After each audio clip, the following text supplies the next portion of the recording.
Hello guys. So in this session, we are going to talk about the fungal infections of the orbit. Now, everybody is aware that why I am so worried about this topic, because everywhere now a new infection is creeping in amongst the COVID-19 patients, and that is your mucormycosis. So if we go back, it is important to look at what are the fungal infections that are going to creep in and which are important with respect to the orbit. So if you look, the fungal infections of the orbit, yes, they are important and they can lead to the grave complications. So what is the primary site? How do they enter the orbit, and what is the route, how they are causing the complication? So it's important to know that actually the primary site of inoculation is the sinuses. So basically it is starting as a maybe the sinusitis, and sinus is the primary source of infection from which the infection creeps in the body, and initially they are coming to the ophthalmologist maybe as the Rhino orbital disease. So be very careful if a patient is coming to you especially with a Rhino orbital disease. This is one thing that should always be kept in your mind.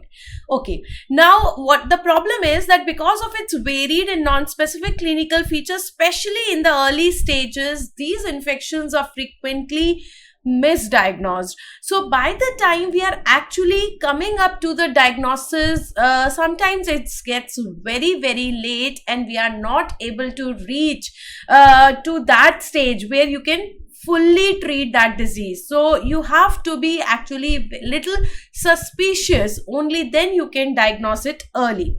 Okay, so ophthalmologists should be familiar with the clinical spectrum of the disease and the variable presentation of the infection, because early diagnosis and treatment is the only key to success. Okay, so we will be discussing the clinical as well as the microbiological and imaging findings, along with what is the current scenario on the local as well as systemic management. We will also be seeing the recent guidelines on its management.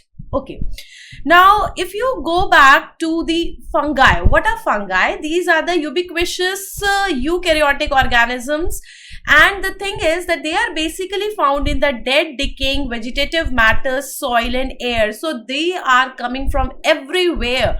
You cannot prevent yourself coming in exposure with the soil, with the air, with the animal matter, with the vegetable matter. So they are actually present everywhere, but it has been found that they are more closely related to the animals than the plants. So especially if you are very close to the animal matter, especially the animal feces, those who are working in the open fields, then again that is a high risk factor. Now, several fungi are there that can cause devastating infections in the humans, and especially the orbital disease. Now, if you remember, in the NEET 2020 also, we were having 3 questions from the orbit, and surprisingly, all 3 were related to the proptosis. So, I am not surprised if I am going to get again 3 questions related to the orbit, or maybe due to the mucormycosis in the upcoming exam, because this has happened several times that they have asked you questions from a similar topic, okay, from the same topic. Even many questions can be repeated, so you have to look at each and every aspect of this orbital disease. So if you go here, we will be treating the fungal infections here which are causing the orbital infections. Now, orbital fungal infections are not only vision threatening, but they are also associated with high mortality, and that is again a very important point of concern. Now, we are not only, if you remember, I always say that go in the preference list that first you save the life, then you save the eye, and then save the vision. So again, I will repeat that I am most worried about the life, but the thing is that these infections are even leading to high mortality. So they are the infections which are not only threatening our vision, which are not only affecting our eyeball, but also they are related with the high mortality. Okay, so it's very, very important that you diagnose these fungal infections at the right time and start up with the initial appropriate treatment. So we will be dealing with the most common fungal infections here, that is your mucormycosis and the aspergillosis. So in this particular section, I will be giving a highlight on the mucormycosis, which is currently the talk of the town with respect to the COVID-19, while the most common orbital fungal infections as a whole are mucormycosis and aspergillosis. So let us talk about the mucormycosis, which is also called as the black fungus. This is caused by the fungus of the order Mucorales. So Mucorales it is actually the Rhizopus species that is the most common. While if I talk about the aspergillosis, okay, aspergillosis is caused by the fungus Aspergillus. So we have got several differences in the presentation. So today's presentation is about the mucormycosis, and we will be dealing every bit about the mucormycosis. But if you see, there is one thing which is common in both, that the initial site of involvement is usually the paranasal sinuses with secondary involvement of the orbit. So again, I think a very, very important thing clinically also, as well as with respect to the MCQ also, because you know, you cannot forget that fact that you are going to deal and you have to deal with the MCQs in your exam. So every time I give you a presentation, my aim is also to highlight those things that could be asked in the exam.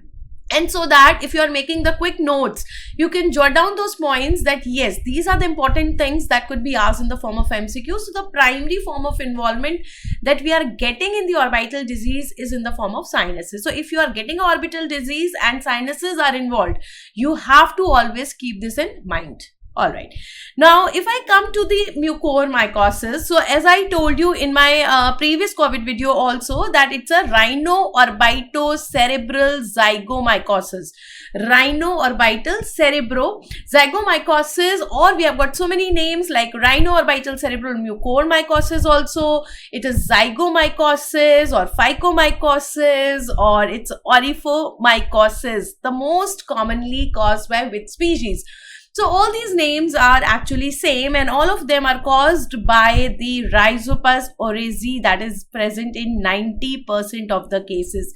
So we have got the other ones also which are responsible for 10% of the cases, but if I give you one highlight, 90% of the cases are caused by this Rhizopus oryzae.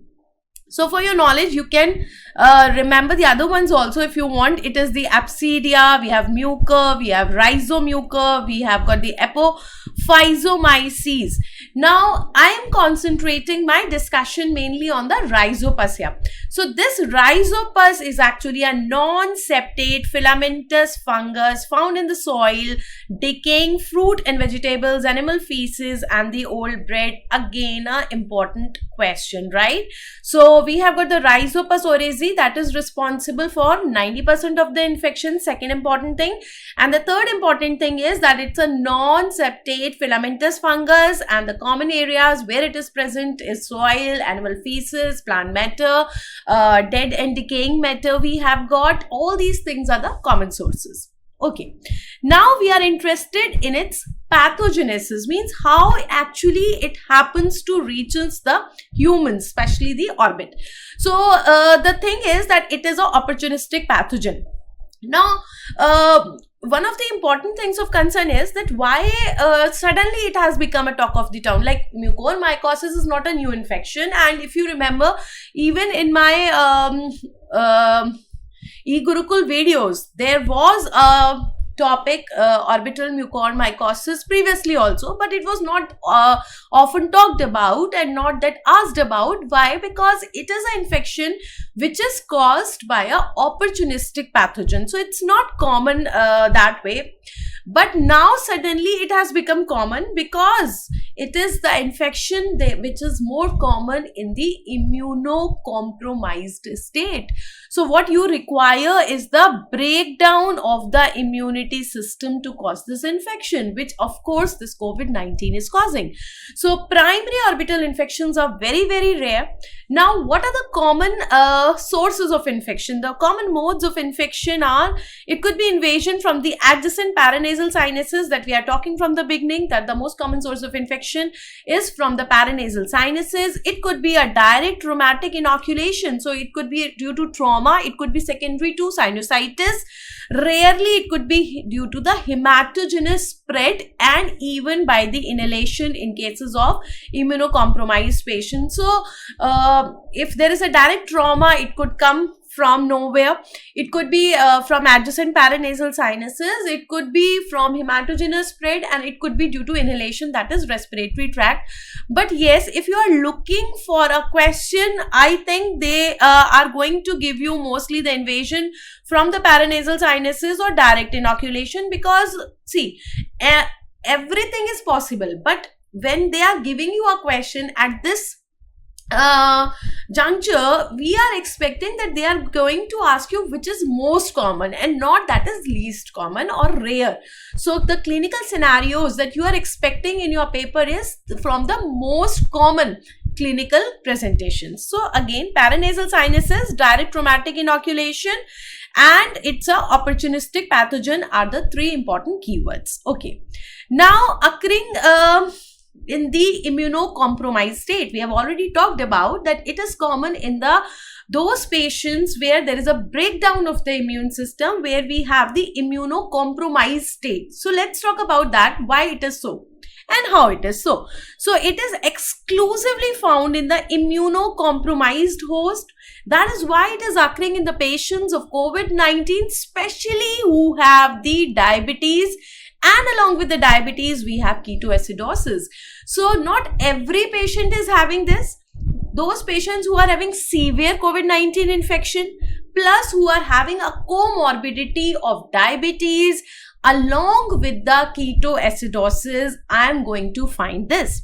Now, what are the other things? We have the neutropenia, we have desferoxazomine therapy, we have the patients having the iron overload, we can have intravenous drug abuse, we could be having chemotherapy, hematological malignancies, bone marrow transplants, solid organ transplants, use of steroids and immunosuppressives. Again, a very, very important list. So all these are the presumptive risk factors. Very, very important, because if I am expecting a clinical scenario, I am expecting some of these factors or anyone at least of these factors should be present in my patient. And all these are the risk factors where the patient is presenting with the immunocompromised state, whether it is neutropenia or it's a iron overload, iron chelation therapy, desferoxazomine or bone marrow transplants or any solid organ transplants where the patients are being given the steroids, immunosuppressive drugs. We have got this chemotherapies, or we have blood malignancies. All these are important risk factors. Now, how are the risk factors we are going to talk about? Before that, talking about the HIV. Now, suddenly, I was reading also few days back that suddenly due to COVID-19, actually people have, forgotten about HIV, and now HIV does not sound that serious and that severe to the people as it was before. And it's important to know that what is the association of the HIV with the COVID-19. Now, is HIV infection independent risk factor for COVID-19? So there is a big no. HIV infection has not been found to be an independent risk factor. Why? They have given you explanation that actually HIV infects the lymphocytes, okay, and therefore neutrophils will be spared because mostly these patients will be having the neutropenia. So mostly if I am having the mucormycosis in patients of HIV, then it is due to the intravenous drug abuse, neutropenia, or the concomitant diabetes. So again, an important thing that HIV itself is not a risk factor. I will repeat, HIV itself is not an independent risk factor for the COVID-19 patients having the orbital mucormycosis. All right. Now let us talk about the risk factors. Why are these actually the risk factors? Why I am saying that those patients who are having the iron overload or desferoxazine therapy are actually the high risk patients, because the important thing is that these zygomycota fungi, they require iron for the growth and the virulence. So that means all those patients who are having the iron overload, they are actually at increased risk. This is one thing. Now, so the second thing is that when we take the desferoxazine therapy, it makes a complex, that is your iron desferoxazine complex, and these fungi are actually smart enough and they can use this complex also for their growth. Now, because they can use this complex for their growth, that is why even the chelating therapy is also a risk factor. So, chelating therapy is a risk factor. Any cause of iron overload is a risk factor. Desferoxazine therapy is also a risk factor. And see this, they say that desferoxazine has been shown to promote the mucormycosis independent of the iron overload also. So, it's a independent risk factor also. This is one thing. Now, if I talk about the diabetic ketoacidosis, why diabetic ketoacidosis is actually a risk factor? Because when we have the ketoacidosis, we have a acidic environment. So this acidic environment is doing two things. One is it is causing the phagocytic dysfunction and it is decreasing the iron binding capacity of the blood. So what is happening? Because decrease in the phagocytosis, decrease in the iron binding capacity, so you have more of free iron and they can use, they can use the iron for its growth and virulence, and that is why again that becomes a risk factor. Okay, now coming to the other things, if they have got the local problems, like it could be a periorbital burns, then that can also cause the breakdown of the mucocutaneous barriers and it will help in the entry of mucormycosis.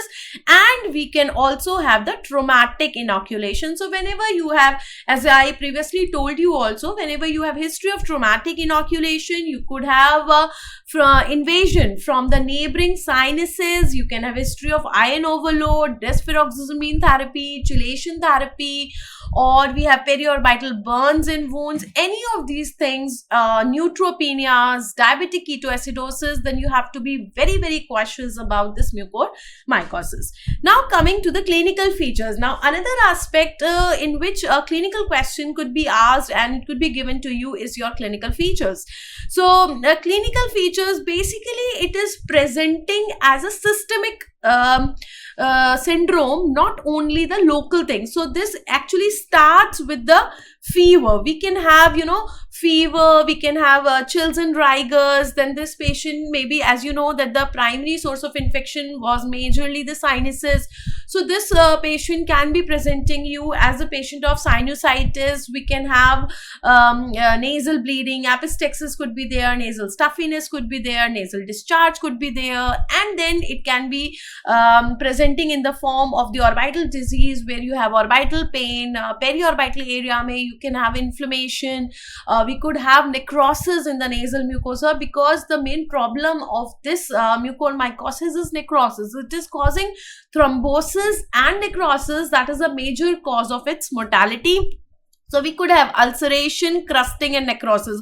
A very, very important thing, if you are having a sinusitis followed by the orbital disease, which is having the ulceration, crusting and necrosis, then always think about the mucormycosis. Then always think about the mucormycosis, especially if the patient is diabetic also. So the typical appearance that you get in cases of mucormycosis, and why it is actually popular as a black fungus, that it is leading to a black eschar formation. So what is that area where you are having this eschar? Again, an important point that could be asked. You can have a black eschar formation. It could be on the skin, it could be on the nasal mucosa, it could be on the hard palate. These are very, very characteristic, but they are a late finding and an inconsistent finding. Again, I think this could be asked as a true and false question or reason assertion type of question, that we are getting the blackish chart. That is a characteristic finding, no doubt, but it's not an early finding. So every time you are going to diagnose this mucormycosis, you are not going to get this eschar, and it is also not always found. So it's an inconsistent finding.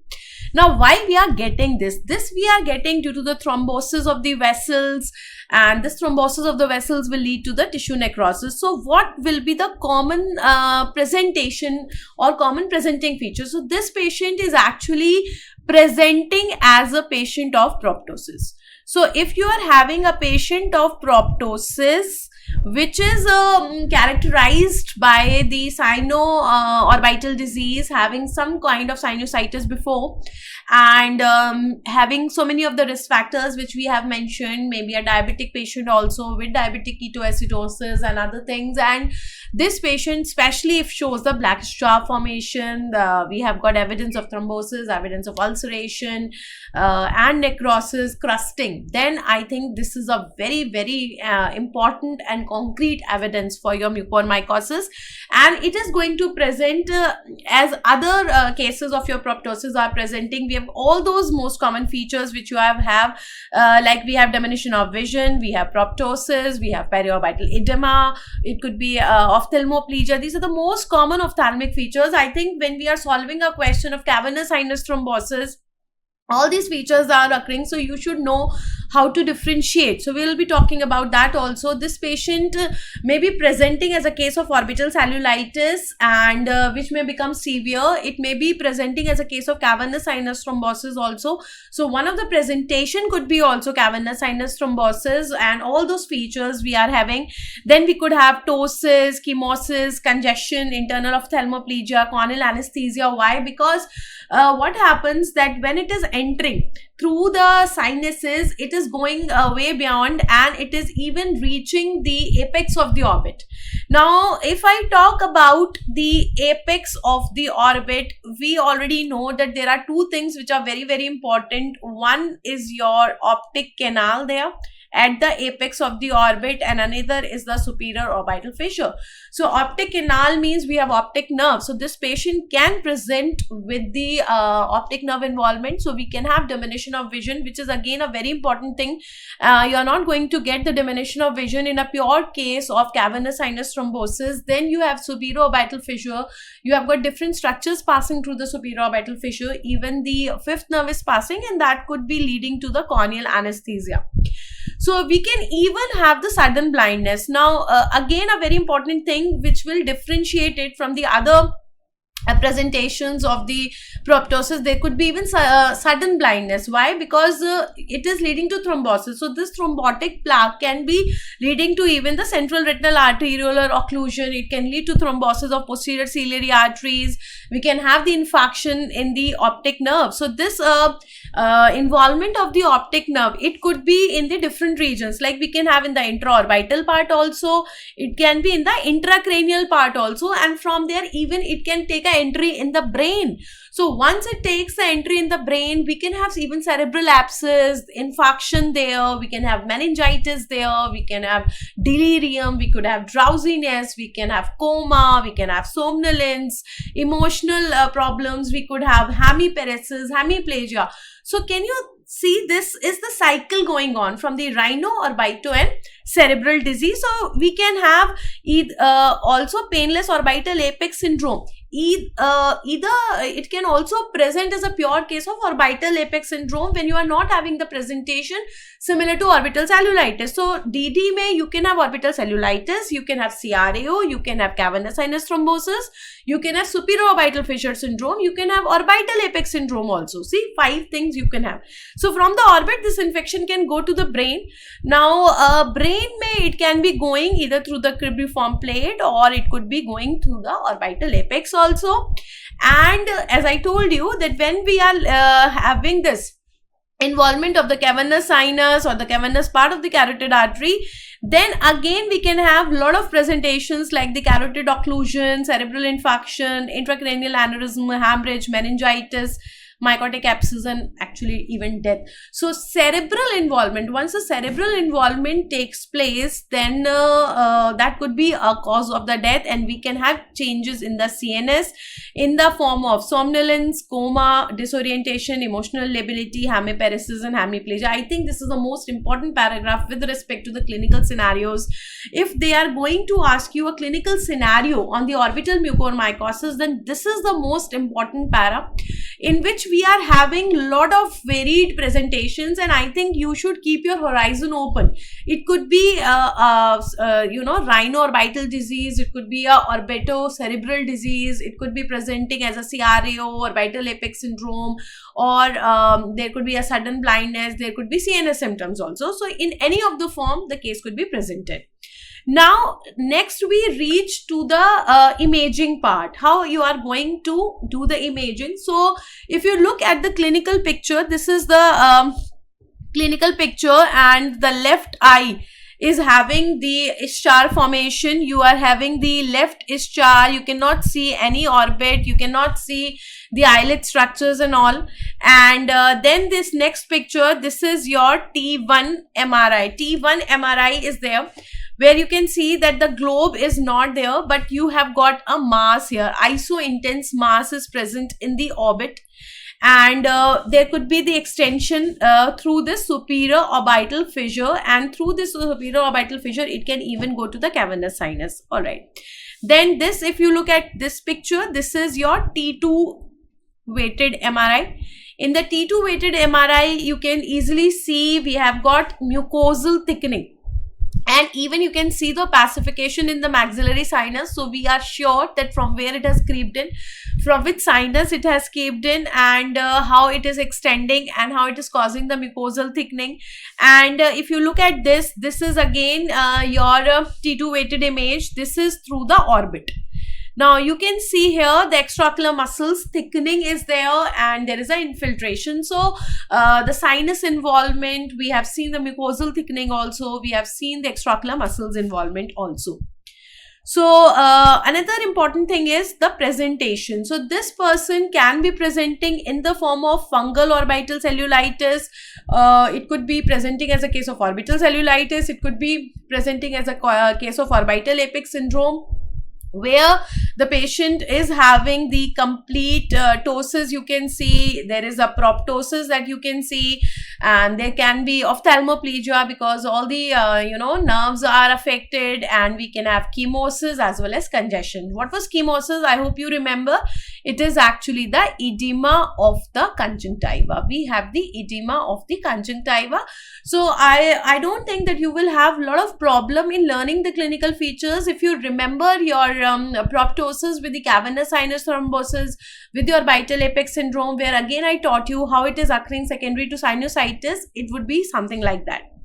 But the problem is that here the features are having the poorer prognosis. So a lot of things are there which are actually leading to its poorer prognosis. We have periorbital necrosis, we have thrombosis, we have hemiplegia.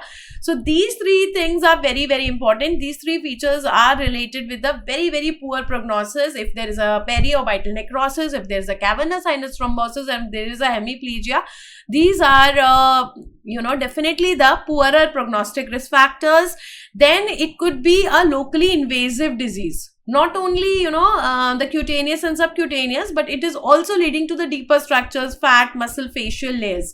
So again, important thing, because normally when I'm treating the cases of orbital cellulitis or the cavernous sinus thrombosis, I'm not dealing with the invasive disease. So these are really the invasive diseases, and the invasion is also to a very, very deeper plane. It's not only just in the cutaneous or the subcutaneous tissues, it's also leading to the fat and the muscles and the facial layers. And if the person is showing you necrotizing fasciitis, which is secondary to cutaneous zygomycosis, then it can significantly lead to mortality and morbidity. So if a patient is there and they are saying that there are chances of increased mortality and morbidity, then these are the things that you are looking for. If there is a periorbital necrosis, cavernous sinus thrombosis, hemiplegias, as well as the signs of deeper invasion. See, this is a photograph of a patient who was having the periorbital mucormycosis. This patient presented after a RTA, and there was actually direct inoculation from the trauma from the soil contamination, and a lot of, you can see, necrosis is there. You can have invasion of the subcutaneous tissues, which is visible here. Okay. Now, after talking about this, we talk about the investigation. So investigations is broadly on the lines of the fungus investigations. If you remember, when you are dealing with the fungal infection, what are the things you are going to do? So you can do the biopsies, you can do the stainings in culture. So same is there. But an important thing is that a high degree of suspicion should be there. So as I mentioned in the earlier part also, that a high degree of suspicion is definitely required, because you are not having very specific clinical features, especially in the earlier part, and most of the time we are missing this diagnosis if you are not keeping the high degree of suspicion for that. So what you are going to do, we can actually examine the nasal mucosa, oral mucosa. They can be sent for the histology, and we can do the KOH mounts, and that shows the same which I told you, non-septate branched fungal hyphae, because it is a non-septate branched fungal hyphae. So you could see this. Then we can use a number of stains. So what are the stains that we can use? We have PAP stain, we have Gram stain, then we have got calcofluor white, GMS hair, then we have HNE stain, even we have got the PAS stains. All these stains are there, and none of them are the stains of choice. So you can have the variety of them, you can use them. But one thing is important, that you have to take an adequate amount for biopsy, and even it could be repeated, because several times we are not getting the conclusive reports. The positive reports are always not confirmatory. Yes, you heard me right. The positive reports are always not confirmatory, while negative reports could be considered as against the infection, but because lot of times we are getting the laboratory contamination with this. So every time you are getting the positive reports does not mean that you actually have that infection, and a part of that that can be sent for the culture also.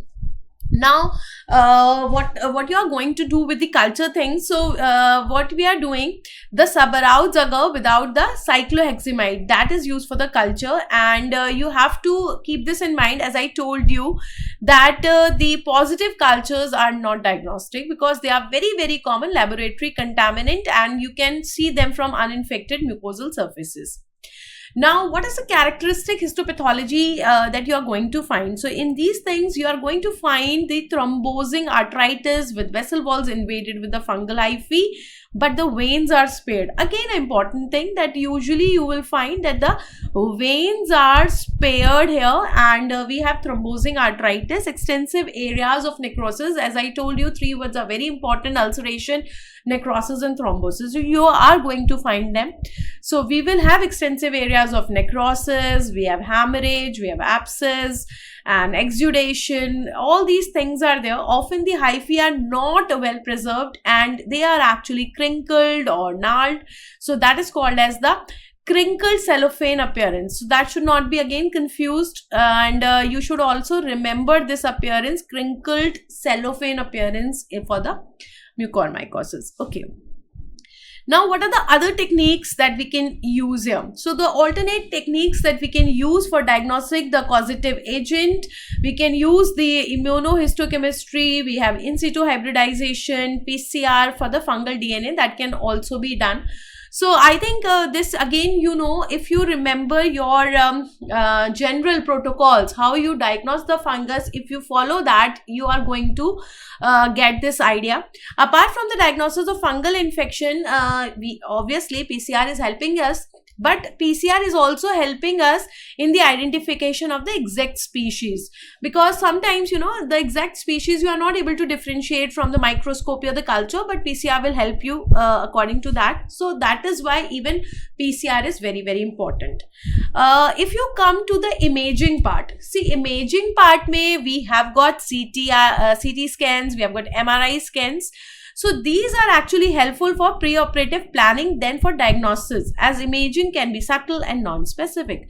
So we can do the imaging studies like CT and MRI, but they are not done for the diagnostic purposes. Rather, they are done for the preoperative planning, that what are the areas that you are going to excise.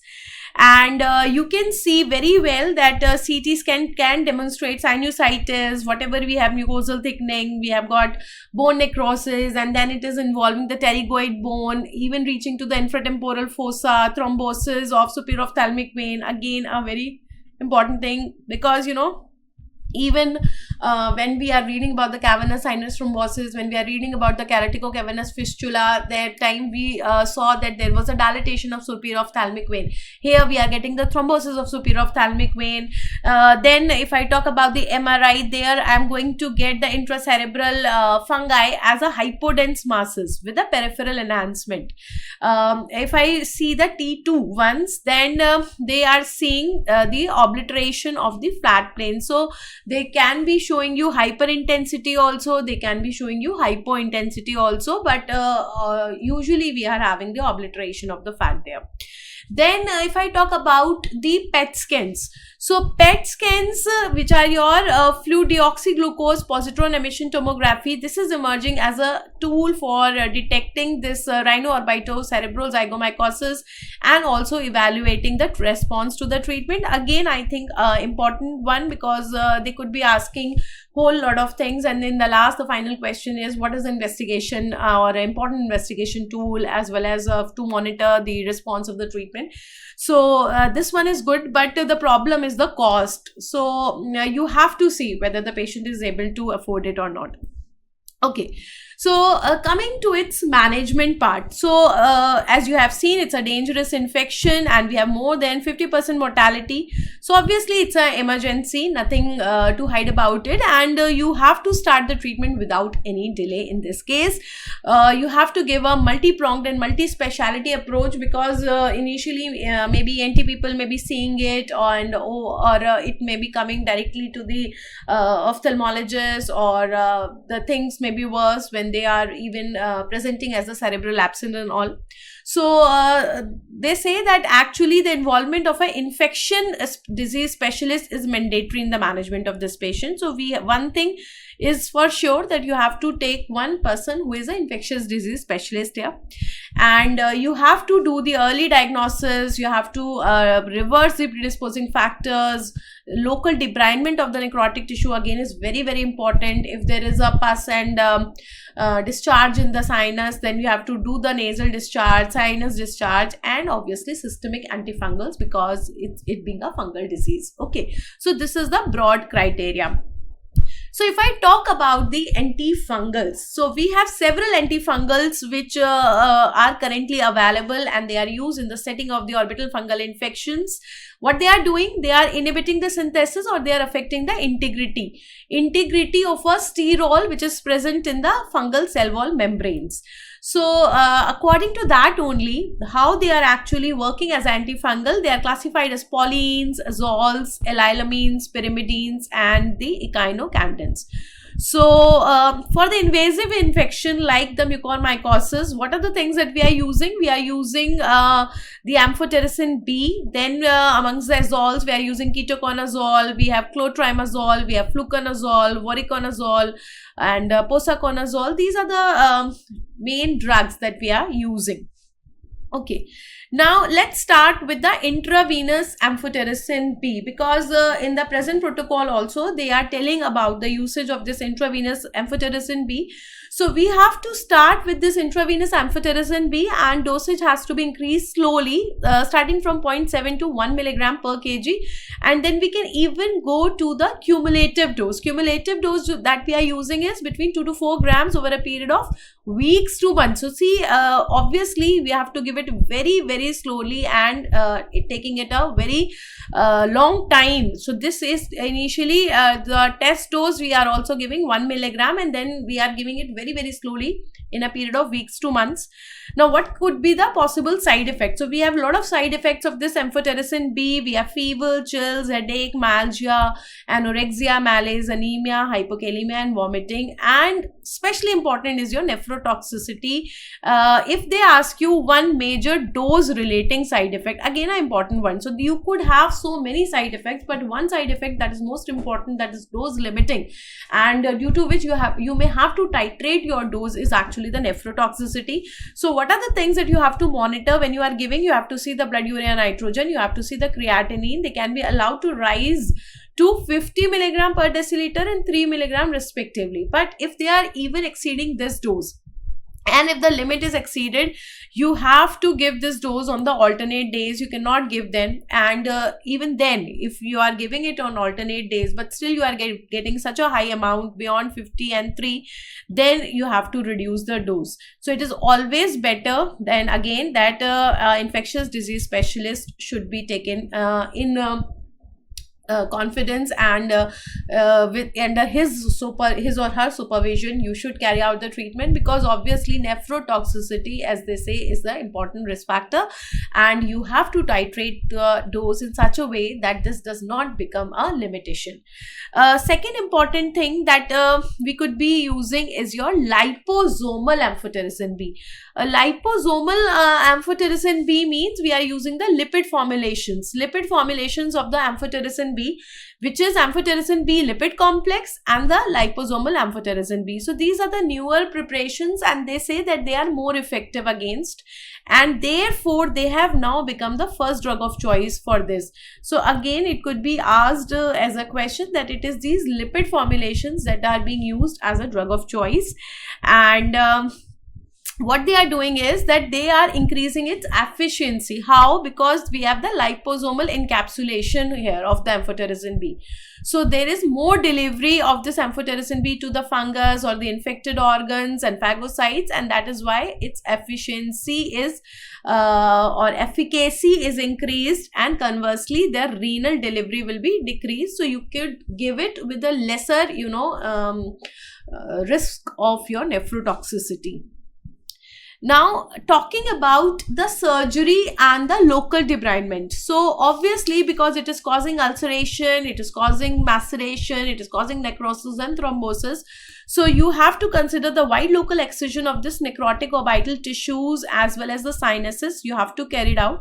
Now, how will you know what is the end point? So always remember that the infected tissue is bleeding less. So you have to actually do the excision till the time you get that tissue where the bleeding starts. So why we are getting less bleeding here? Because of the ischemia, which is caused by the arthritis, thrombophlebitis, which is caused by this mucormycosis. So the debridement of the tissues until bleeding occurs a good indicator of the extent of the surgical excision needed. So this is your end point. Again, an important thing, if the question is asked what will be the end point, then this is an important thing. Okay, then we can do the repeated also surgical debridement if it is required. Now, sometimes even we may have to do the exenteration. Exenteration may be done obviously when we have got the active inflammation of the orbit, eye is totally blind, we do not have any vision, and advanced involvement of the orbit is there. So I think you remember what was the difference between the enucleation, evisceration and exenteration. Let's quickly revise. One was your evisceration, in which we were removing only the viscera and sclera was left there. Then there was a enucleation, in which we were removing the eyeball along with the part of optic nerve. But here it is exenteration, where you are removing whole of the contents of the orbit. Every content of the orbit is removed. So when the disease is very advanced, you can do it. Coming to the topical amphotericin B. So topical amphotericin B, what we can do, we can actually do the irrigation and packing of this orbit along with the paranasal sinuses, and we can give this amphotericin B at the level of 1 milligram per ml, and slowly and gradually you can increase the delivery of the drug. So some people say that actually this gives you very good results, and along with this we can also give the intravenous amphotericin B, and they say that exenteration was actually avoided in these patients. So we have to still see, because we will be getting most probably revised schedules, because as I told you, this was not very common earlier, and nowadays we are trying with the different regimes, and we are seeing that which one is giving you the better results. And some of the authors say that it is the intraorbital infusion of the amphotericin B along with the intravenous. So we are using two, intraorbital as well as intravenous, and exenteration was avoided in most of these cases also. So obviously we are trying to avoid. If you look at the recent guidelines, so we have got a recent guidelines by the AIMS Rishikesh about this. So let us quickly see what they're trying to say. That if you have a case of this orbital mucormycosis, a possible case or a proven case, okay, so what we are going to do the urgent surgical debridement with a strict glycemic control. Now every time, you know, we are having some disease due to the diabetes, the thing is that you have to urgently do this strict high glycemic control, because if you remember in the diabetic retinopathy also, the strict glycemic control is of utmost importance. Along with this, we also start with the amphotericin B. So we are starting the injections as I told you. So this is we are starting at a dose of 1 to 1.5 milligram per kg per day, or as we discussed that the lipid formulations of amphotericin B are better. So we can use the injections of the liposomal amphotericin B also. These are of 5 to 10 milligram per kg. Or we can use the amphotericin B lipid complex. If you are using this lipid complex, then the dose will be 5 milligram per kg per day. Now till the time when you have to stop them. So till the time, you know, there is a resolution of initial indicative findings on imaging and reconstitution of the host immune system. As I discussed that the imaging that we are using, the CT and MRI, they are not for the diagnosis, but basically they were used as a preoperative guide where to do the debridement, or they could also be used as a monitoring of the therapy. So till the time you are getting that there is resolution of those findings on the imaging, we can continue with that. Now see this, how to give this injection amphotericin B deoxycholate. So they are first saying that you have to start with a test dose. So test dose is 1 milligram in 100 ml DS, and this is given over 20 minutes. Then we have to do the pre-hydration. This is 500 ml normal saline over 30 minutes. And then we give the therapeutic dose. So therapeutic dose is 1 to 1.5 milligram amphotericin B in 500 ml of D5 with 10 units of the HIR over 3 hours. So this all to be given very, very slowly. And then post hydration, you have to maintain 500 ml of normal saline over 30 minutes. Finally, what are the things that you have to watch for? So again, monitoring is very important when you are giving this sort of treatment. Urine output, renal function test, pH, the urea creatinine, the electrolytes, and also you have to see whole of the amphotericin monitoring chart. So obviously you cannot give this treatment at those places where monitoring is not possible. You have to be very, very careful there. And in case of any nephrotoxicity, you will have to taper down it. Then if you look at the injection amphotericin B lipid complex. So this is called as the ABLC. This you have to give the first test dose. Test dose is 1 milligram in 100 ml over 20 minutes. Then pre-hydration में 500 ml of normal saline, again over 30 minutes we can get. Therapeutic dose is 5 milligram per kg per day, given in 500 ml and in 10 units. Here you are using the human insulin that is with 10 units and over 3 hours. So obviously time is more, and again after that you are giving 500 ml of normal saline over 30 minutes. Now what are the things that you have to monitor here? Very, very important, both the things. Here you have to monitor for the KFT, serum electrolytes, after every dose of amphotericin B, very, very important. So these two things, again the monitoring things are very, very important, and you must know that whenever we are giving these complexes, what are the things that you have to monitor for. Okay, now another important drug that is being used, this is the guidelines given by the AIIMS Rishikesh. The second line of the drug that we can use actually is the azole derivatives. And the drug that we are using here is your posaconazole, which is a broad spectrum azole, and it's available in the parenteral and oral formulations. The dosage is 200 milligram 4 times a day. Or what you can do, we can also use the delayed release tablets. So these tablets are 300 milligram tablets that you can give every 12 hours on the first day, and then we can give 300 milligram OD, and this could be given with the food. So we can do this also. So we have got, certain drugs available, but the two main drugs which are being used nowadays is your amphotericin B. We can give the injection amphotericin B, we can give the lipid complexes, and now the second drug that is being coming into the usage is your posaconazole. Alright, now coming to the other thing, that is your hyperbaric oxygen. So what is the importance of oxygen therapy here? This is not very, very clearly defined, but its mechanism of action is multifactorial. So what are the proposed mechanisms? How this oxygen therapy will help in the mucormycosis? It will increase the oxygenation. So obviously if I am increasing the oxygenation, the acidosis is decreasing. And what was the mechanism? When we were having the acidosis, that was increasing the phagocytic dysregulation, that was increasing the iron overload by decreasing the iron binding capacity. So obviously it is decreasing the acidosis and therefore increasing the phagocytic activity. So we have got decreased iron overload. Second important thing is that it is also augmenting the action of the amphotericin B. So they say that actually hyperbaric oxygen is important, and you have to give it every 12 hours with 2 hours of 100% oxygen at 2 atmospheres absolutely for 3 days, and then daily you can give for 2 hours. With the total number of treatments will obviously depend upon the response of the patient. However, it is expensive, cumbersome, and not readily available, and I think I don't need to mention that oxygen therapy is